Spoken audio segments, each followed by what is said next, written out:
Micro lesson planning. देखो आप जब डीएलएड में आए होंगे आपको सबसे पहले इसी टर्मिनोलॉजी से इंट्रोड्यूस करवाया गया होगा कि माइक्रो लेसन प्लान क्या होता है, ये लेसन प्लानिंग क्या होता है। देखो लेसन प्लानिंग तो यानी किसी भी लेसन को डिलीवर करना है, क्लासरूम में पढ़ाना है किसी भी चैप्टर को, किसी लेसन को, तो उसको डिलीवर करने से पहले का जो हम एक प्लान बनाते हैं ना, उसी प्लान को कहते हैं लेसन प्लानिंग। कि हमें क्या पढ़ाना है, कैसे पढ़ाना है, क्या क्या मेथड्स यूज़ करने हैं, इंस्ट्रूमेंट्स क्या, टूल्स क्या, टीएलएम क्या यूज़ करना है, ठीक है, स्टार्टिंग कैसे करनी है, एंडिंग कैसे करनी है, होमवर्क क्या जाएगा और बच्चे लेसन खत्म हुआ क्या सीख पाएंगे, क्या नहीं सीख पाएंगे, किस क्लास का है, टाइमिंग, डेट, सब कुछ अच्छे से लिखना, नोट डाउन करना, उसे कहते हैं लेसन प्लानिंग। और माइक्रो लेसन प्लान का मतलब होता है कि माइक्रो छोटा छोटा सा लेसन प्लान जो कि फोकस करता है सिर्फ एक कॉन्सेप्ट पे, या सिर्फ एक हमारे टीचिंग मेथड पे, या फिर सिर्फ एक स्किल पे। देखो आप सभी ने जाना होगा लेसन प्लानिंग करते समय हमें बहुत सारे स्किल्स सिखाए जाते हैं, जैसे इंट्रोडक्शन स्किल। सबसे पहले कि इंट्रोडक्शन कैसे करना है, तो पहले आपको माइक्रो लेसन प्लान बनाना है इंट्रोडक्शन में छोटा सा, कि इंट्रोड्यूस कैसे करोगे आप, क्लास में कैसे एंटर करोगे, पहले 2 क्वेश्चन क्या होगा, फिर आप क्या क्या करोगे, ठीक है। एक और आता है हमारा स्किल माइक्रो लेसन प्लान में कि आपको एक्सप्लेन कैसे करना है, एक्सप्लेनेशन का स्किल उसको डेवलप करते हैं। उसके बाद होता है हमारा क्वेश्चन प्रोबिंग स्किल्स, राइट, जिसमें आपको क्वेश्चन पूछ के बच्चों से आंसर निकलवाने होते हैं और at the end right answer put on करना होता है। बच्चों को पता नहीं चलता कि राइट आंसर निकल भी गया, ठीक है।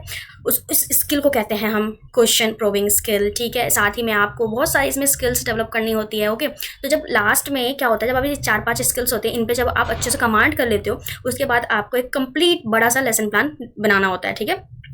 तो उसी को कहते हैं कि हम सबसे पहले माइक्रो लेसन प्लान बनाते हैं, हम फोकस करते हैं एक पर्टिकुलर स्पेसिफिक स्किल पे, ठीक है, जिसके लिमिटेड टाइम लाइन होती है कि 5 से 10 मिनट के अंदर इसको आपको कंप्लीट कर देना, बिकॉज हमारा जो फुल लेसन होता है वो तो 40 से 50 मिनट का होता है ना, ठीक है। तो इसीलिए ओके, समझ में आ गया, आप सभी ने किया होगा। तो अगर कहीं भी इंट्रोडक्शन की बात आई तो आप ऐसे समझा देना, ठीक है। नेक्स्ट है हमारा की फीचर्स क्या है।